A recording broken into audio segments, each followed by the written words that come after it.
position is that the black woman's disrespect and rebellion against the leadership and the authority of the black man is a direct cause of the breakdown in our black family structure. Now, of course, there are many black people who consider those fighting words because as black women, we have never been subject to the kind of examination that our men have been subject to since we have been here. We have been somewhat protected and shielded from any kind of critiquing about our personal behavior, whereas our men have always been up for examination. For that, being my own person and I'm independent would lead to separation, loneliness, celibacy, and lesbianism. They didn't tell us that if you give up the man, you're going to take one of these things and it's worse and it will destroy your nation. They didn't give us that information. They made us think that it was some kind of glorified position to brag about the fact that I got my own job, my own credit card, my own car, so I don't need no man. I don't even know how we got that mixed up. Ain't none of that got nothing to do with being with no man.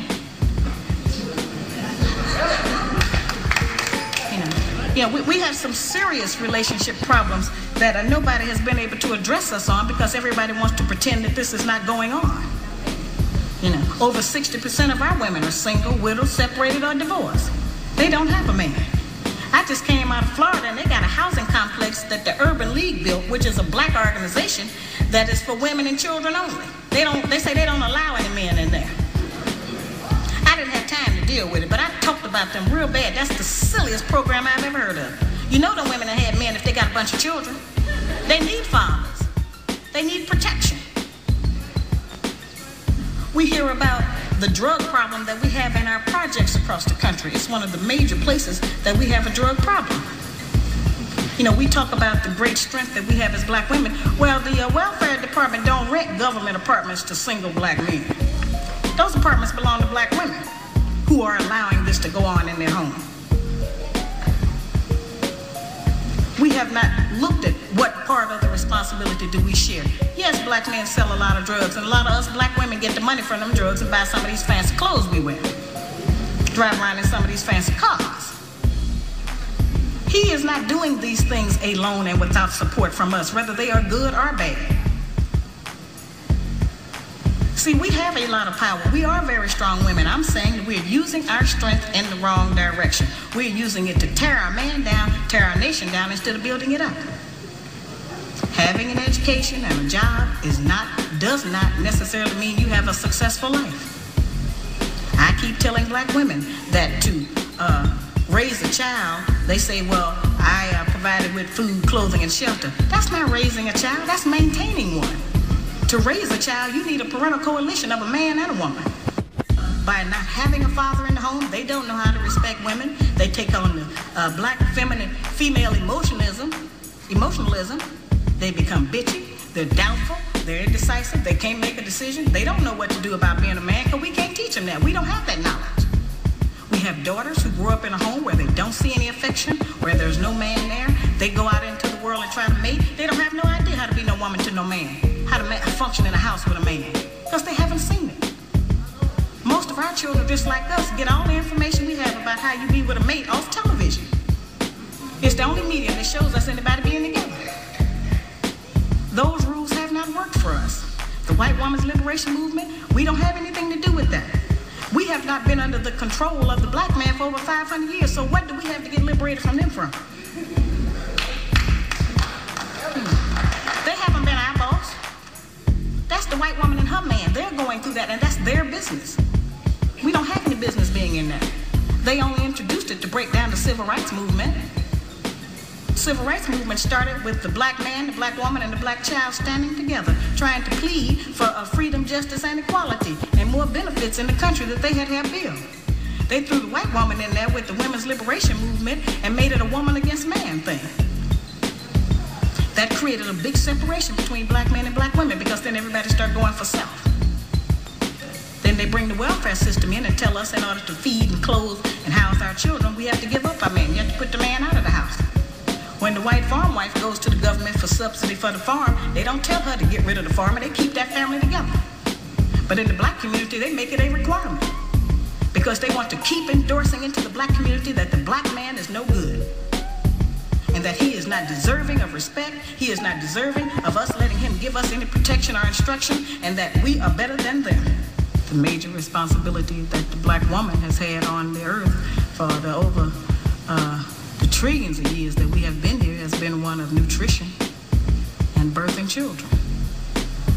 Those two things have a great deal to do with the survival of any people, the reproduction of the nation, and feeding them the proper food so that they can live. Those are very important jobs. Those are very powerful positions. It puts us in a position to decide who's going to live or die and how slow they're going to die by what we feed them. We have a very powerful position. That's not a small role that we play. We have just been taught to misrepresent and misuse that power. The people who we have been counting on to give us the truth about how to get along have failed. The white people don't know how to get along. They don't have that information themselves. They don't get along with nobody on earth. So they didn't have no information to impart to us about how we're supposed to get along. They change their relationship rules at will. We have, tons of black children around this country that I hear from who have grown up traumatized by the fact that they were referred to as the outside child. When we were having children like that, they called it illegitimate children until the white woman started having them, and that's single parenting for what they're doing.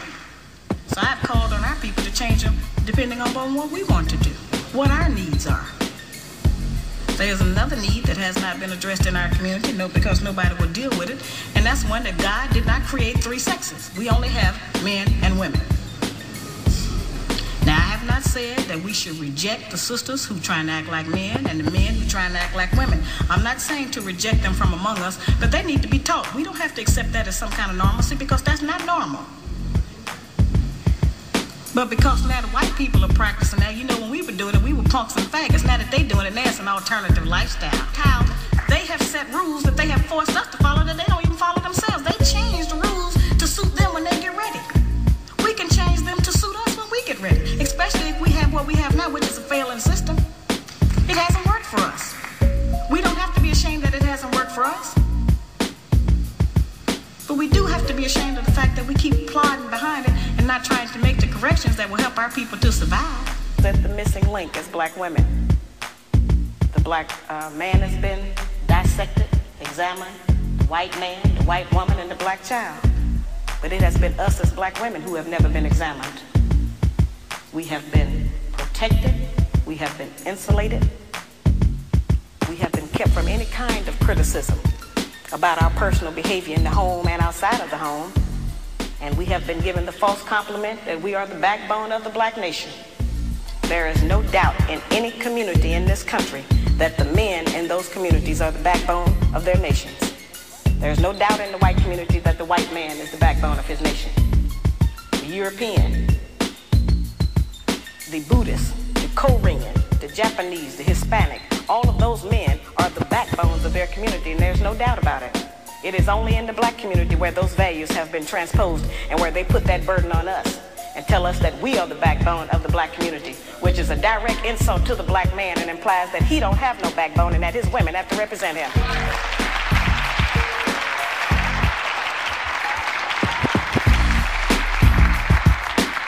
It's a heavy burden. It's one we are tired of carrying, and it is one that is not true. I remind people all the time that God did not make the white man, the white woman, the black woman, and then the black man. He made the black man first, and he created all the rest of the people after him.